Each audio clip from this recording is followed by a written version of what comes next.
Hello and welcome to Housing TV News at the top of the hour, coming to you from our studios here in the nation's capital, Abuja.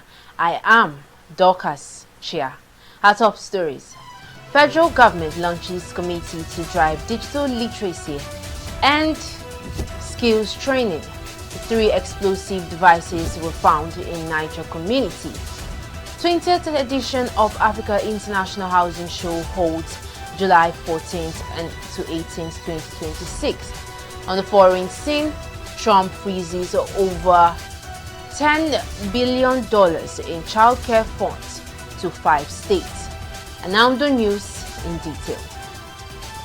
The federal government has inaugurated a joint implementation committee to implement resolutions from the National Conference on Digital Literacy and Emerging Skills, supporting President Bola Ahmed Tinubu's renewed hope agenda. Represented by Ibrahim Abubakar Kana, the Secretary to the Government of the Federation, highlighted the goal of achieving 95% digital literacy by 2030. The committee includes key ministries, agencies like NITDA, and partners such as Clergy Wealth Cooperative. The committee will organize the National Digital Literacy Conference in January 2026 and oversee training and certification of 1 million Nigerians in digital skills. Clergy Wealth's Deputy Director, Honorable Rosemary Osikoya, have reaffirmed their commitment to providing digital skills training alongside financial and community support initiatives.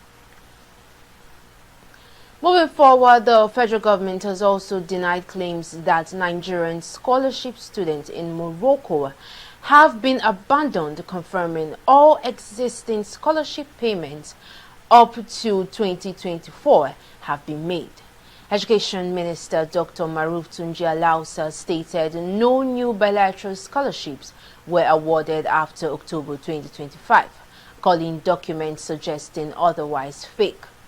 Following a policy review, Nigeria now limits government-funded scholarships abroad to programs unavailable locally, supporting only fully foreign-funded awards. Students wishing to return home will receive help with reintegration and travel costs. The government remains committed to transparency and safeguarding student welfare. And on to security matters, Lieutenant General Waidid Shuaib, Chief of Army Staff, visited former heads of state generals Babangida and Abdulsalami Abubakar and Niger State Governor Muhammad Umaru Bago, pledging enhanced security and stronger collaboration. He highlighted ongoing training and operations to tackle insecurity in Niger State, stressing its strategic importance and his personal connection to the region. The former leaders and state officials praised his leadership and expressed confidence in the Army's efforts to restore peace. No fewer than 3 explosive devices were discovered on Monday, January 5th in the Ganaru community of Zunguma District, Mashegu Local Government Area, Niger State. Farmers found the roadside bombs while heading to the farms and raised the alarm. Niger State Commissioner of Police, CP Adamu Eleman, confirmed the discovery but stated the number of explosives may be fewer than 3. Bombs experts have been deployed to the scene to assess and safely detonate the devices. CP Elman assured residents to continue their daily activities without fear as security personnel are handling the situation. This incident follows a recent attack in Wogo local government area where terrorists killed 42 people just 2 days earlier. The Chief of Army Staff, Lieutenant General Waidid Shuaib, has warned commanders of Nigerian Army training institutions that failure to properly train troops could harm the entire military system.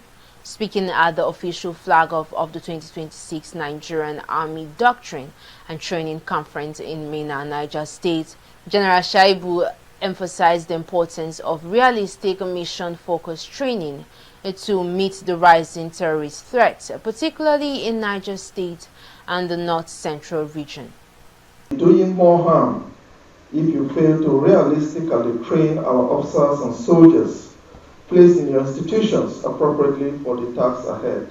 I firmly believe that realistic training directly influences operational outcomes, and so this conference must foster robust deliberations aimed at rejigging our training as well as our doctrinal and operational concepts. He assured that the Army headquarters will prioritize strong policies and cooperation with other security agencies to transform the Army into a more professional, adaptive, and combat-ready force. It must be noted that the dynamics and evolving nature of our trade landscape demands a more holistic approach to the conduct of our operations. Therefore, the Nigerian Army will go all out to boost the components of fighting power while improving on the welfare and administration of our personnel. The Commander of Training and Doctrine Command, Major General Peter Mala, said the conference marks the start of 2026 training activities and aims to improve operational outcomes by reviewing doctrine regularly to address evolving security challenges. The threat landscape confronting our nation is increasingly dynamic and adaptive, requiring an army that is equally agile, forward-looking, and doctrinally grounded. The conference provides a platform to identify training gaps and develop practical solutions to enhance the Army's effectiveness against terrorism and insurgency. Now, Governor Lucky Aiyedatiwa of Ondo State has called on public servants and political office holders to put the broader interest of the state above all else. At the first working day prayer meeting for 2026 held at the governor's office in Akure, he urged ministries, departments and agencies to start the year with focus and urgency, stressing that the people's expectations must be met with timely delivery of projects and programs. Governor Aiyedatiwa reaffirmed the faithful implementation of the 2026 budget, emphasizing strict adherence to targets, accountability, and transparency across the public service. We are here gathered to commence our collective journey in the new year with two-pronged approach. First, to express our profound gratitude to God Almighty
Blessing Innocent Okoro, principal partner of M.I. Okoro and Associates, during the signing of a memorandum of understanding between Q Shelter Limited and M.I. Okoro and Associates on the marketing of Renewed Hope Estates in Lagos.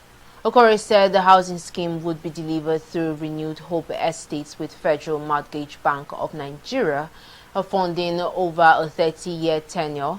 He explained that deductions from workers' salaries could be used to cover the 10% equity contribution rather than being deducted without remittance under the National Housing Fund.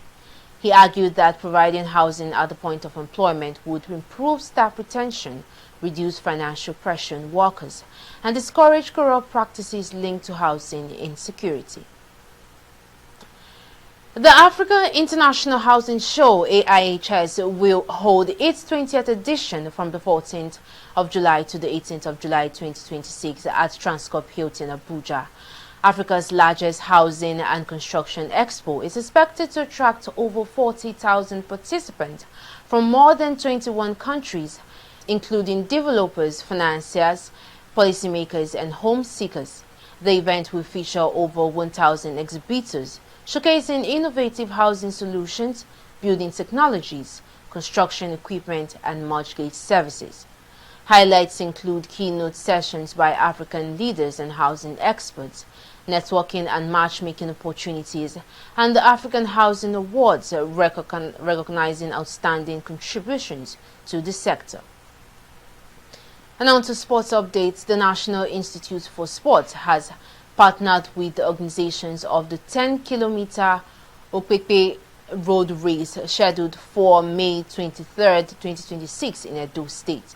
NIS Director General Comrade Philip Shaibu endorsed the Gold Labor Race, pledging support in training to make the 2026 edition more successful.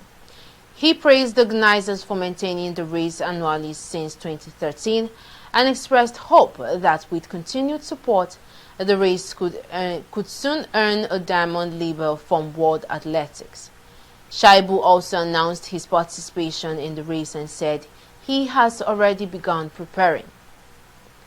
And on the foreign scene, the Trump administration has frozen more than $10 billion in federal child care and family assistance funds to California, Colorado, Illinois, Minnesota, and New York over alleged fraud concerns. The Department of Health and Human Services said. The affected funds include the Child Care and Development Fund, Temporary Assistance for Needy Families, and Social Services Block Grant. Access is restricted pending review. Democratic governors condemned the move as politically motivated and harmful to children. The administration's focus on Minnesota's Somali community and Democratic leaders has drawn criticism from rights groups who say the fraud claims are a pretext to target immigrants and opponents. And that's the much we can take on Housing TV News at the top of the hour. But before we go, a recap of our top stories.